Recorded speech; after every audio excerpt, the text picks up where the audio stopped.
Mandarin in Hong Kong. When I first received the source material from the College Board, I read the Vanishing Voices source material, and there was one quote that really stuck with me, and that is, language is a dialect with an army. And when I first saw this, I drew an immediate parallel with the situation in Hong Kong.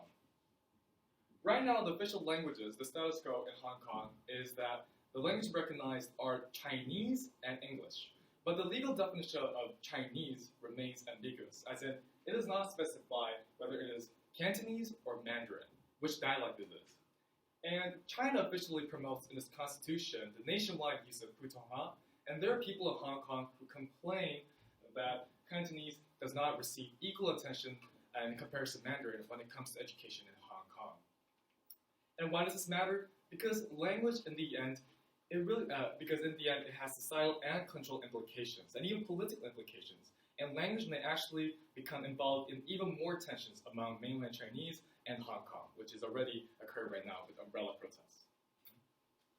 So with that said, my question was, should Hong Kong more actively pursue Mandarin-oriented education policies? And with that, the first area examination was, of course, feasibility. Does it even work in the first place? And there seems to be two schools of thought on this. The first, from the Hong Kong Institute of Education, these scholars believe that it is quite feasible, that it is possible, especially considering how Chinese, Mandarin and Cantonese share the same characters, or at least similarly. But there's another school of thought by Li and Leng, who say, scholars from the University of Hong Kong, who say that this would be actually quite demanding on these students. And so with these two clashing viewpoints in mind, I decided that the answer would lie in actually going through the perspectives of the people in action. That is, of course, the teachers and the students involved in the classroom. And so, but the problem is, when I first tried to find the students' perspectives, it was quite challenging. But I did find plenty of teachers' perspectives. And one Chinese teacher reports that whenever she tries to conduct classes in Mandarin, participation levels noticeably drops. And then there's another teacher, Huang, whose native tongue is actually Mandarin herself.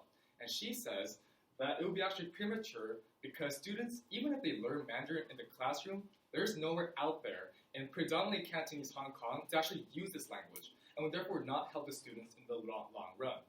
And lastly, Gao, a scholar and then there's also a claim that there's a problem because the teachers themselves are not prepared. The teachers who have to teach Mandarin, their competency level is not yet up there so that students can actually engage with the teachers. So, with that in mind, the first conclusion on feasibility is that, yes, the thing is it's premature. Now, does it mean that the bilingual policy itself is not feasible? No, absolutely not. Even the criticism on the teachers were not that bilingual policy itself is wrong, rather it was that it was premature. So that is why it must be a gradual process. And by that, I mean that there should be more investment in the actual teachers themselves. How are the teachers going to teach when they don't even know the language in the first place? And also there should be, and also the students themselves and the infrastructure outside the classroom should be built on more as well. And with that, I move now to the second area examination, which is necessity. Is it even necessary Mandarin in the first place in Cantonese-dominated Hong Kong? And the truth is, Hong Kong plays a very unique role because it is the bridge between, in this era of globalization, it is the bridge between China and the West.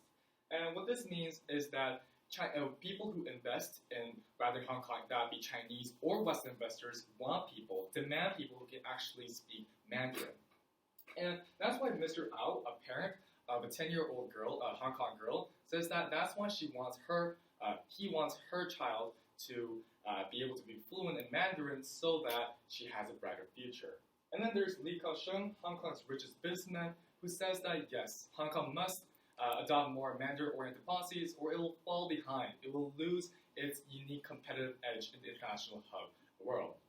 However, we must also know that this man has a lot of ties with the Chinese Congress and the Chinese government, therefore he may be biased because he would naturally incline towards Mandarin. Well, that aside, to analyze, let's actually see some hard evidence. That is, The Economist reports that 2/3 of foreign investment, direct investment into China, still goes through Hong Kong. That is solid. And Hong Kong is different than any other mainland city. It also points out because it is less swindled, it is less moved by the Chinese Communist Party because it offers a stable environment that no mainland city can offer. And so with this hard evidence in mind, my conclusion is this. Well, of course, there is a necessity for Mandarin because in the end, in this era of globalization, as the businessman pointed out, there will be more interaction with China. And therefore, Mandarin proficiency is necessary. But it must be made clear that we must not over-exaggerate the importance of Mandarin. And that is why I continue to emphasize that this must be a gradual process because we don't need, by tomorrow, every single Hong Kong citizen to speak Mandarin. And lastly, the last area I want to go over is implementation. What do I mean? Because even if we do force upon it, how will the people react? Hong Kong citizens look down on Mandarin as a low language after, as reports the South China Morning Post and Gao, another scholar I mentioned before.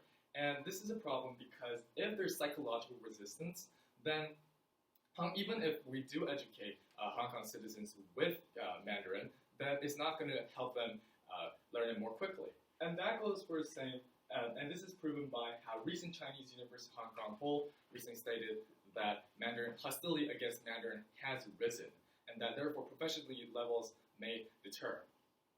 But this also goes on the flip side as well. For example, this is a pamphlet in mainland China which says that other languages speak Mandarin, speak the civilized language, implying that languages, dialects like Cantonese are barbaric. And so I'm going to come back to this point in the conclusion.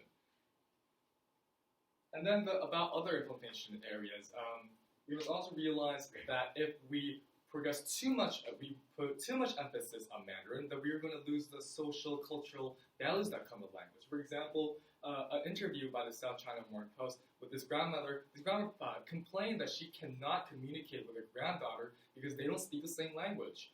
And Jonathan Chang, also owner of Han Art Gallery, also states that Chinese poetry, Cantonese poetry, expressions, drawings, and especially consider how Cantonese is especially linked with ancient Chinese texts. She believes that if Cantonese is too quickly Cantonese quickly fades away because there's too much emphasis on Mandarin, there's more to lose on the cultural aspect than cultural aspect.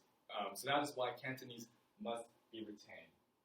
Yeah, so Cantonese must coexist with Mandarin because there is a clear cultural and social value to this. But I'd also like to emphasize how exactly this is going to happen. Obviously, both sides, Mandarin speakers and Cantonese speakers, how much they believe in their language or not, they need to show some restraint, as if, for example, the Chinese government could take down the offensive, barbaric, civilized poster as shown before, because that is not going to help anyone in the long term. That's only going to increase more hostility among Hong Kong citizens. And with that said, I'd like to end this by giving an overall conclusion. I remind you my question was, should the Hong Kong government pursue Mandarin-oriented policies more aggressively? And my answer is, yes, in the long term, pursuing Mandarin is correct. But it must coexist, go hand in hand with Cantonese. And what I mean is that curriculum should be built. It doesn't exist now, but curriculum should be built so that Cantonese and Mandarin have equal status. Thank you. Thank you. How did your research question evolve as you moved through the research process? And if you can answer this as well, did your research go in a different direction than you originally planned or hypothesized? So from beginning to end, in a sense. Okay, so first of all, I made a parallel to Hong Kong, as I said before. But then Hong Kong has three languages, that is English, Cantonese, and Mandarin. And I wasn't sure which one to actually focus on. Because at first I was leaning towards more about the relationship between English and Cantonese rather than Mandarin and Cantonese. But in the end, I decided to go with Mandarin Cantonese because I thought that was more relevant to the source material, which is about the dialects and about the competition between dialects. For example, the quote I showed. Yes. And the second part of the question was? That's fine. Okay. The next question is, this is obviously, language creates contention, right? So how did you use the conclusions and questions of others to advance your own research? Because there's obviously, how did you use the conclusion and questions of others to advance your own research? Conclusions and questions of others? Yeah. So how did you use others' perspectives, right? Like that's what they think. How did that kind of shape your own research? Oh yes.